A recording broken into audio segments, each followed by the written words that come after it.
Good evening. This is Digital Vermin.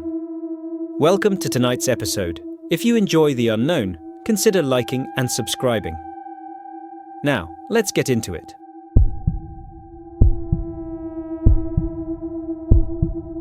The rain started sometime after midnight, the kind that doesn't fall so much as press down. I remember waking up because my bedroom window was rattling, the wind shoving water against the glass in uneven bursts. For a moment, I just lay there, listening. The house was quiet except for the rain and the steady hum of the refrigerator down the hall. I live alone in a small place at the edge of town, where the pavement gives up and the trees take over. It's not remote enough to be wilderness, but it's quiet in a way that makes you aware of every sound. Usually, I like that. That night, it made it hard to fall back asleep. I checked my phone. 12:47 a.m. That was when I heard the knock. It wasn't loud, 3 dull thumps, spaced out, almost polite. I sat up in bed, listening hard. The rain kept pounding, masking everything else. I told myself it could have been a branch hitting the siding or the wind throwing debris against the door. Still, my heart was already beating faster. Then it came again. 3 knocks. This time, unmistakably from the front door. I didn't move right away. No one ever comes to my house that late. Friends text before showing up, and deliveries don't happen in the middle of the night. I reached for my phone and checked the time again, as if it might have changed. 12:49 a.m. I slid out of bed and crept to the hallway, careful not to turn on any lights. The floor was cold under my feet. Another knock echoed through the house, firmer this time, impatient. "Hello?" I called, my voice smaller than I meant it to be. No answer. Just rain. I stepped closer to the door and looked through the peephole. The porch light was off, and the rain blurred everything into streaks of grey. I wiped the glass with my sleeve and leaned in again. There was a man standing just outside the door. He was close, too close to the house. His face angled down so the hood of his jacket shadowed most of it. Water ran off him in sheets. I couldn't see his hands. "Can I help you?"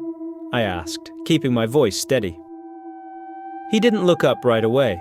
When he did, his eyes were glassy and unfocused, like he was exhausted or drunk, or both. "My car's stuck," he said. His voice was hoarse, almost lost under the rain. "Phone's dead. I just need to come in for a minute." Every instinct in my body tightened. The road out front floods easily, and people do get stranded sometimes. It was plausible. That made it worse. "I can call someone for you," I said.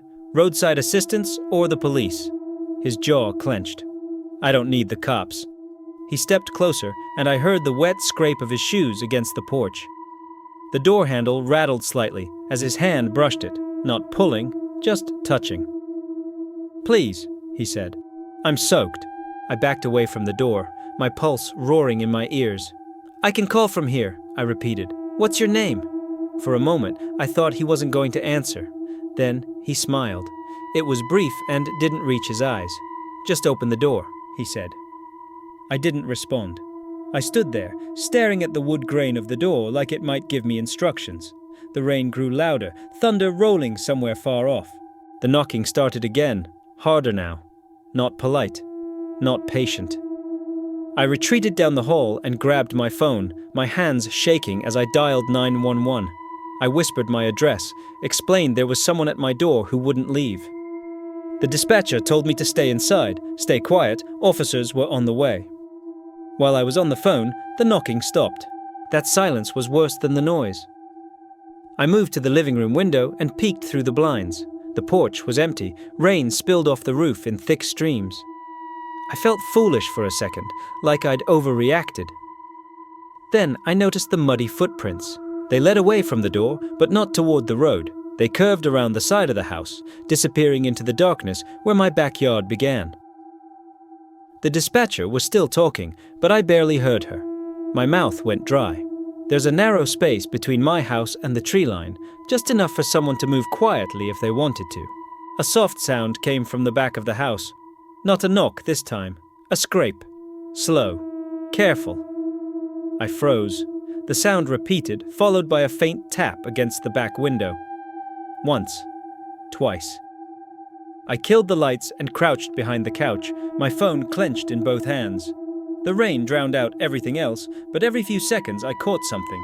Footsteps on wet grass, fabric brushing against siding. Then the handle on the back door jiggled. I pressed my hand over my mouth to keep from making a sound. The dispatcher was telling me to stay on the line, that officers were close. The door handle rattled again, harder, followed by a heavy thud as something hit the door. A voice came through the wood, muffled and angry.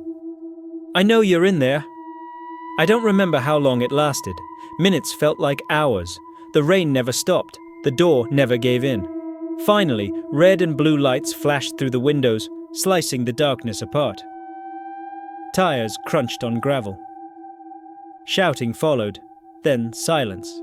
The police searched the area but didn't find him. No car, no identification, just muddy footprints that vanished into the woods. They told me I did the right thing, that it was probably someone desperate, maybe dangerous, maybe not.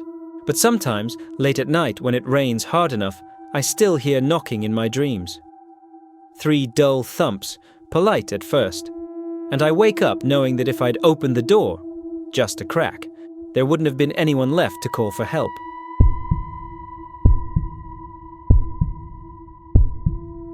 Thank you for joining me tonight on Digital Vermin. If you enjoyed the story, consider liking and subscribing.